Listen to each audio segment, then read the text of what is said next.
Alright everyone, hello and welcome back to the channel. Alright, now so here's a video that my good friend Henny Dip sent me, and Henny Dip, thank you for the video.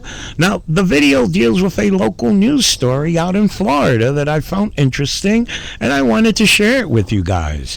Whereas there were a couple of policies put into effect targeting the frauditors, okay? As you will find interesting, and I think you guys will agree and understand why those policies were put into effect. Let's jump into the video, and we'll go from there. Turning now to a new city policy banning video inside a police department's lobby. The city commission in DeLand just voted this in after reporting an increase in harassment from First Amendment auditors. So if you don't know what a First Amendment auditor is, they're people whose goal is to test their constitutional right to record video or take pictures in a public place like one of these lobbies. News 6's Molly Reed is in DeLand with this policy and how similar changes could be coming statewide. Let's continue. A lot of residents come to the DeLand Police Department here and walk into that lobby through those doors to speak to an officer about a crime or file a report. Now, while they might be taken into another room to talk about the exact details, they first have to tell the receptionist why they're here. Now, lately, the police say these First Amendment auditors have been walking in after those residents and recording that initial conversation, many of which is posted online. Here's one example they gave us of it happening. The police say this auditor in the black was trying to record while a resident was speaking to a receptionist. In this case, it led to a fight. What were you doing recording in the lobby? I was there actually making a public records request. Alright, so let me pause the video here where we just heard the frauditor state that he was at that police department to put in a public records request, which we all know now, guys, that frauditors use that excuse as a way to say that they have a legitimate reason to be at that location. Not to mention that the public records request can be done through the internet, but as we all know, they wouldn't have an interaction with a human that they can get into a back and forth confrontation. So I think it's safe to say we all know why they don't do it through the internet. Okay, so again, he wants to bullshit this reporter, and the reporter's going to swallow it because she probably doesn't watch the frauditor videos like we do and know them like we do. Okay, but again, he tells the reporter he's there to file a public records request, but yet his own video shows different. Now, think about the size of that location there, the inside there. It's not big at all, in my opinion, okay?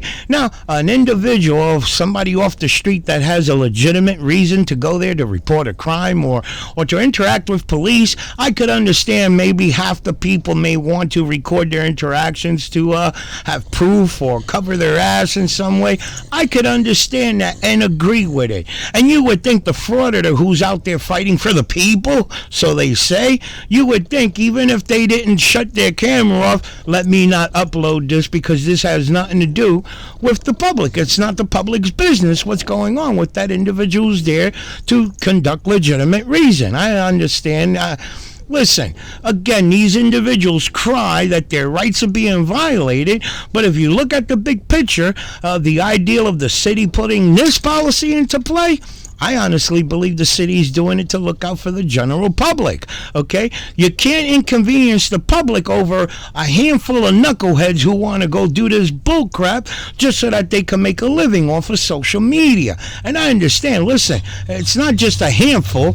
We're talking over 1,000 of these knuckleheads, and every day there's a new knucklehead who's been watching these frauditor videos and thinking, hey, I can go out there and make quick, easy money. And that's the kick in the butt, because I think if these guys were really about making changes, they could actually do it. But that's not what they're thinking about. The only thing they got on their mind is that I got to make some type of confrontation so that people want to watch my video, and I make a quick buck on social media. That's the way I see it.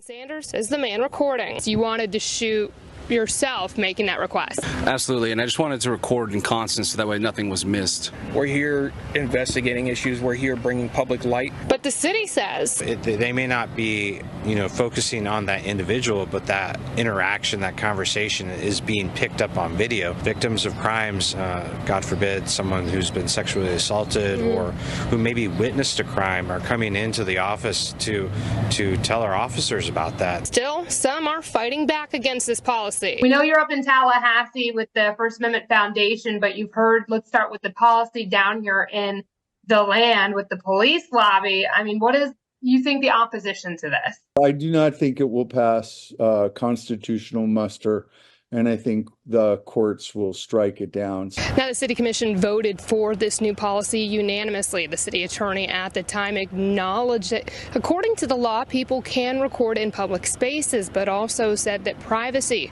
should be expected when people are reporting sensitive matters. In DeLand, Volusia County, I'm Molly Reed, getting results, News 6. That's all.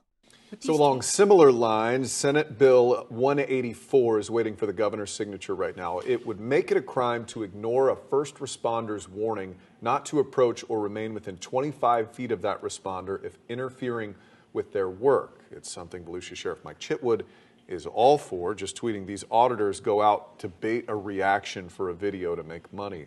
The First Amendment Foundation is writing to the governor, though, to veto the bill, saying its language gives the first responders too much discretion and it impedes their rights.